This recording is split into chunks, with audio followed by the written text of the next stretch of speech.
and listen to my story about a man named Jed. A poor mountaineer, barely kept his family fed.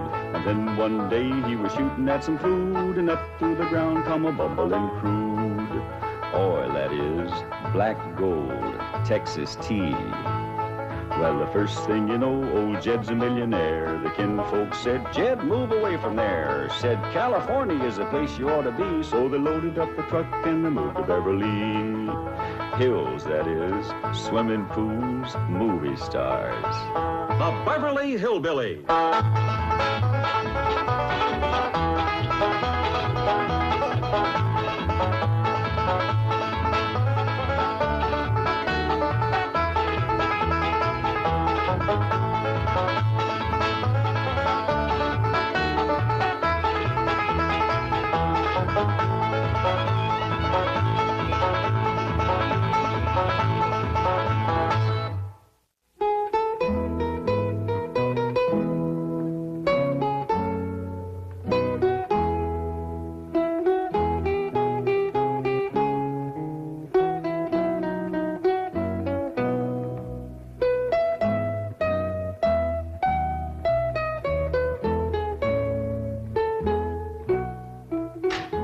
Isn't this exciting, Mrs. Drysdale? Discovering that your next-door neighbors may be descendants of the very first settlers. Well, if it's true, but I just can't believe it. The Clampetts are so uncouth, so unrefined. I prefer unspoiled. Yes, Madam President.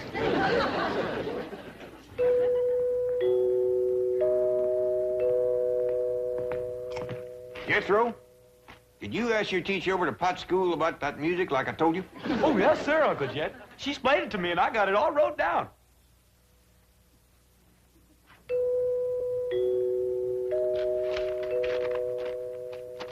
First of all, that there music is what you call chimes. Them's holler tubes that makes ringing sounds when struck by a plunger or a striker. Say. Oh, yes, sir. Now then, there is a reason why them chimes only ring when somebody comes to the door. Like as if there was a lookout up on the roof of watching. That's right. You see, there is a little button, and pushing that button makes that plunger hit them chimes. Doggy. So whilst you go ahead and go to the door, I'm going up on the roof and catch that rascal that's pushing that button.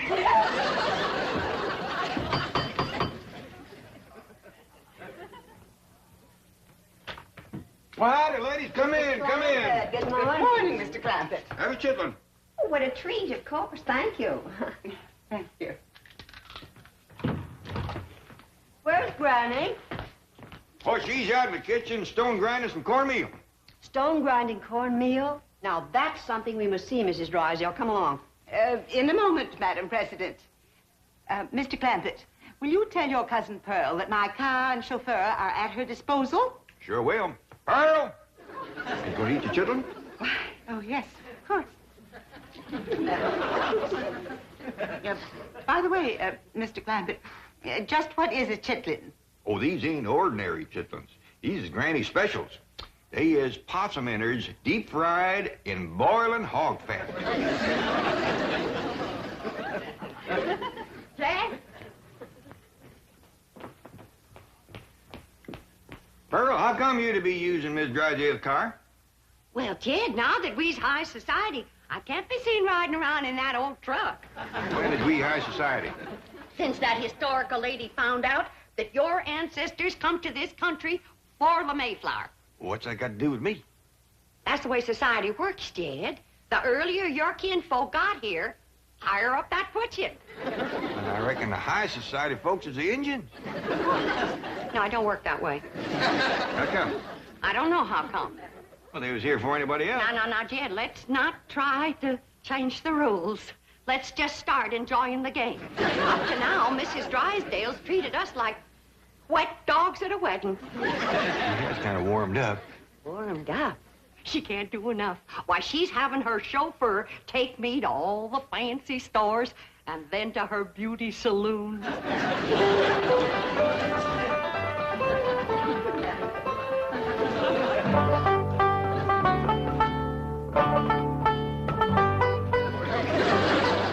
I'm certain there must be an easier way to grind corn. Oh, there is. Now, back home, we took our turn of corn to the grist mill down by Catfish Creek. Here in Beverly Hills, they ain't got no creek nor river to turn the mill wheel. So we have to go back to grinding corn like we learned from the Indians. But surely any supermarket would... Mrs. Drysdale, this is a priceless experience. A direct contact with the past. You can read about these things. But to actually participate in activities familiar to our ancestors it's to hold history in our hands. I don't think I could hold anything in mine. Smarter might, do they? I'm afraid they do. Isn't it shameful how soft we've gotten? Well, you come on over here, Miss Drysdale. There ain't nothing like hot soapy water good for sore hands. Oh, thank you. And this here soap will take the sting out of the pain. You're very kind. And while you got your hands in the hot soapy water, why, you might as well do a few of these dishes. Dishes? Well, you seem to set quite a store on handling all of these old historical pewter pots and pans. Oh, I do. I do. But I have to meet my husband at his bank immediately. In fact, I'm late now. But don't you worry, Miss Drysdale. I'll save up a bunch of thrills for you, like churning and lye making and corn husking and chicken plucking and goat milking.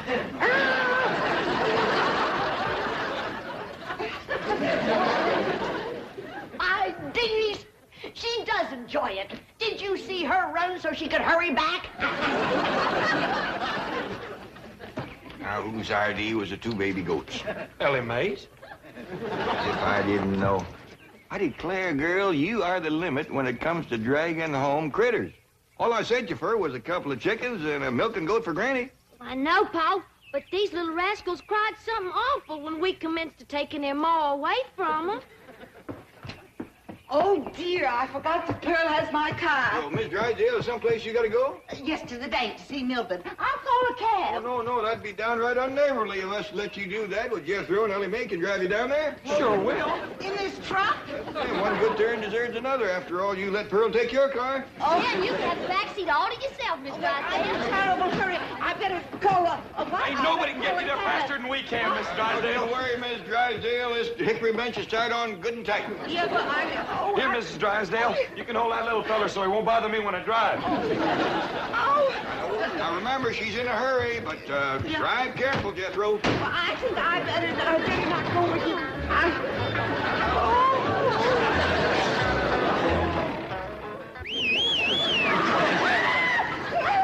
That's Miss Drysdale making noise like a siren. Car's out of the way. Come on, move over.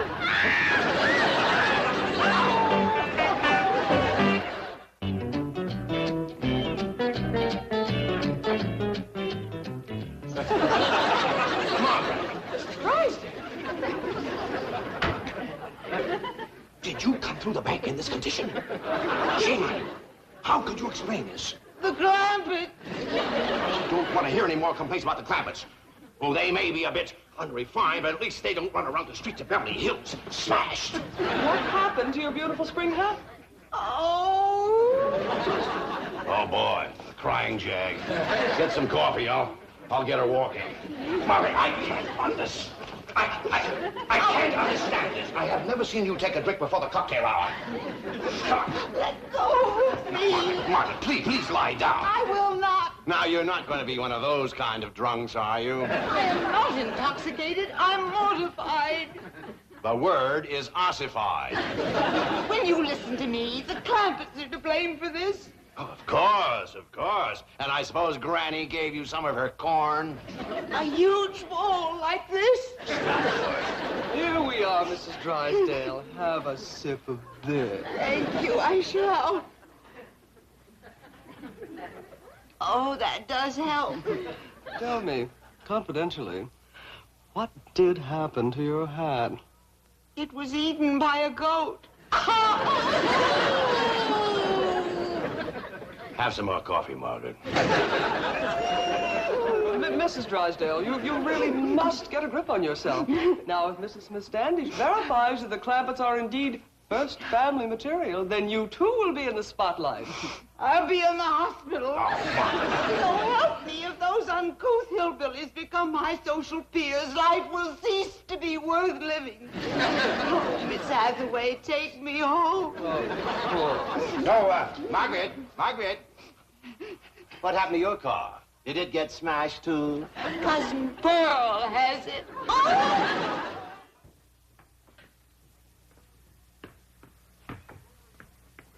Come in, whoever you are.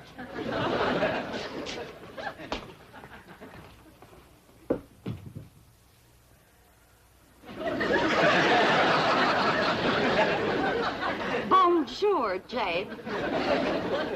Who are you? Pearl, s'il vous plaît. Pearl who? Your cousin. Pearl. What did they do at you at that beauty saloon? That's salon, s'il vous plaît. And they made me glamorous.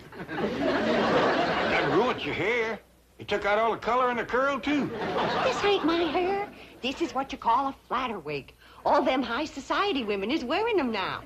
How come? Ain't they got no hair of their own? Of course they have. But variety is the spice of life. S'il vous plaît.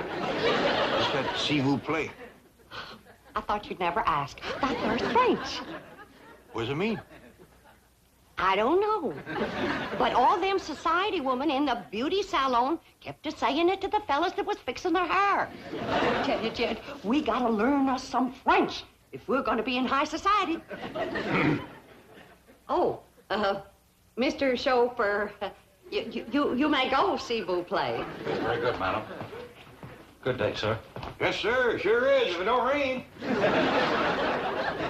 Jed, that's the way to live. A big limousine and a livered chauffeur. And then folks just know you's high society. All you gotta do is say a few of them French words, and they go to bowing and scraping all over the place. What's all this stuff? Them surprises for everybody. High society surprises. You ain't getting me in one of them wigs. Uncle Jed, Granny wants... Bonjour, monsieur. Who's she? I'm your ma. S'il vous plaît, that's called. Ma? Where'd you learn how to speak Italian? Hey, Granny, Ellen May, come look at Ma. She fell head first in a flour barrel. We got our work cut out for us, making high society out of that one. You can s'il vous play that again. Hey, Pearl! Killing me, high society ladies don't go around carrying goats. Well, Miss Drysdale held one on her lap all the way to the bank. Didn't she, Jethro? Oh, yeah. What's all the commotion in here? Looky yonder at glamorous Cousin Pearl.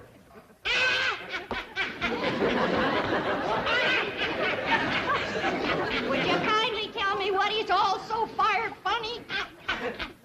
You wouldn't know a high society woman if you'd see one. Well, I sure don't see one around here. Hey, look at all the fine surprises here Cousin Pearl brung for us. What'd you bring for me, Ma? Now, you find out. Now, I did a lot of checking today, and I found out that high society folks, especially rich ones like us, they have what you call hobbies. Hobbies and sports. What's them? Them things to keep them busy, because they don't do no work. Well, that lets me out. No, Granny, it's all right to work, long as the other high society people don't know you work. You see, high society folk is always bored. How come? I ain't sure. Probably because they don't work. Well, why don't they just work and not bother with, Now, Jeff, let's not go to changing the rules again.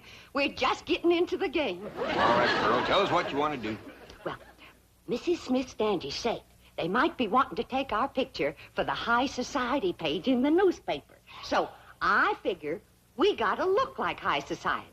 Now, all of you go and put your clothes on, and when Miss Smith Standish sees us, she won't have to be shamed. I don't think I want to get mixed up in this nonsense.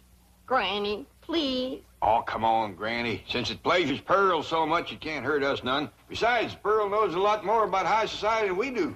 Thank you, Jack. Jack?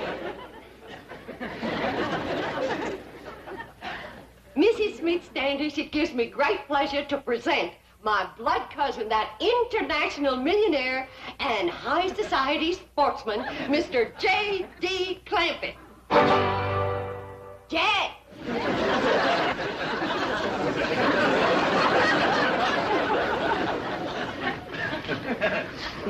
Do something, Jed. polo for us. I don't know how you pole. I feel like a named fool. Look at this thing. I don't know whether you snare them or knock them off trees. Well, you go and sit over there, Jed. We'll be drinking tea and playing bridge directly. Granny, you're next. And now it gives me great pleasure to present that famous high society dowager and international sportswoman, Granny, whose favorite hobby is big game hunting in darkest Africa.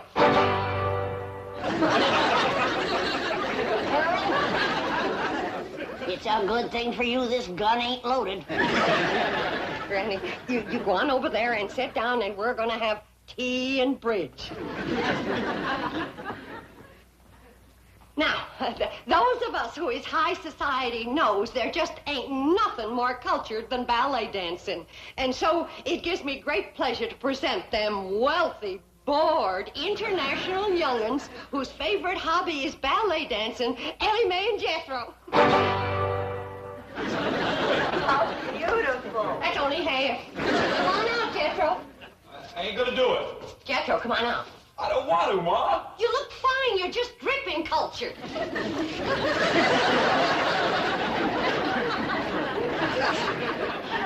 Mrs. Bodine, Jethro shouldn't be wearing this tutu. See, Ma? I told you. Well, I know it ain't big enough, but it's fine for the pictures. No, wait a minute. Wait, come back. We ain't got tea and bridge yet.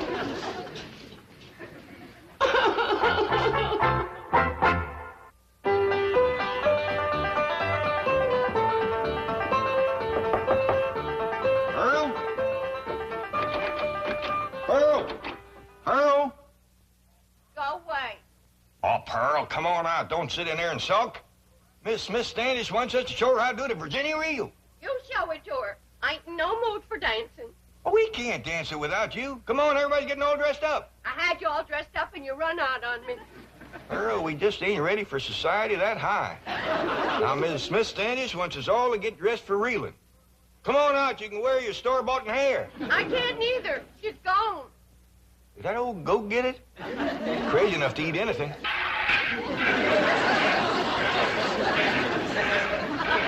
Oh, you're doing beautifully, Mrs. Drysdale. I'm proud of you. She sure got the hands for it, ain't she? Miss Drysdale, your husband's here. He's going to dance with us. Thank goodness. Oh, my hands. My hands. They'll never be the same again.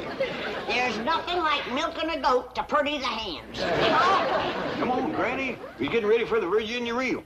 I'll fetch your lap organ in for you. Oh, Mrs. Drysdale, have you seen this priceless antique lap organ? Oh, so that's what it is. I mean, it's marvelous. You like music, Miss Drysdale? I adore music, especially the authentic lap organ. I reckon Granny will let you have a turn, won't you, Granny? Why, sure. Mrs. Drysdale, did you hear that? Oh, what a red-letter day this is for you. Oh, yes, indeed it is, Madam President. Well, come on, let's get in there and get at it.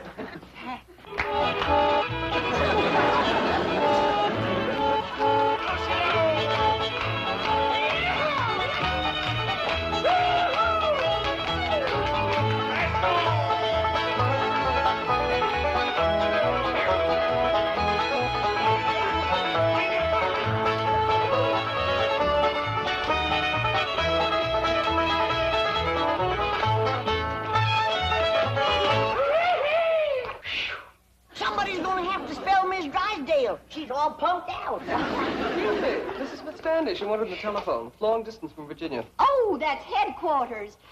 Mr. Clampett, if our genealogical records confirm those entries in your family Bible, you will make headlines from coast to coast. Your pictures will be in every newspaper. As direct descendants of the first family to settle Jamestown, you'll be celebrities, all of you. You'll be on radio, television, flown to New York for a ticker-tape parade, then on to Washington to meet the president, address a joint session of Congress. Statues will be erected of you. Excuse me, the telephone? Let her roll, Miss Hathaway. Oh, she's right. I've got to come down to earth long enough to get confirmation. Excuse me. Mrs. Smith Standish speaking. Yes? Yes. Oh, well, that was the entry in the old Bible I couldn't quite make out. Oh, well, Mr. Clampett is right here. I'm sure he'll be able to give us confirmation immediately. Mr. Clampett, if your great-grandfather's name was Ezekiel, you are the Clampett the world is waiting to discover.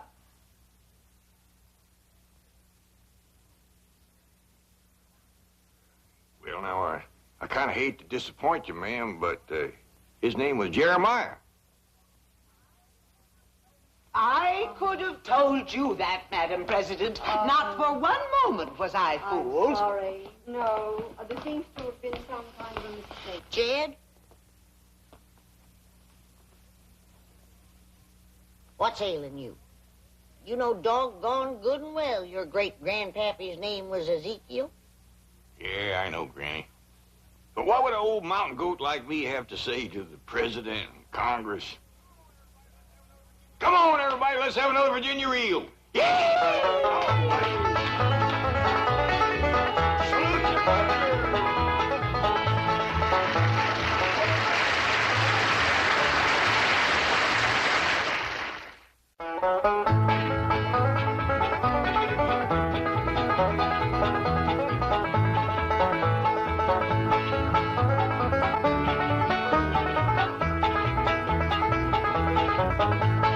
Now it's time to say goodbye to Jed and all his kin. They would like to thank you folks for kindly dropping in. You're all invited back next week to this locality to have a heaping helping of their hospitality. Hillbilly, that is. Set a spell. Take your shoes off. Y'all come back now. Here.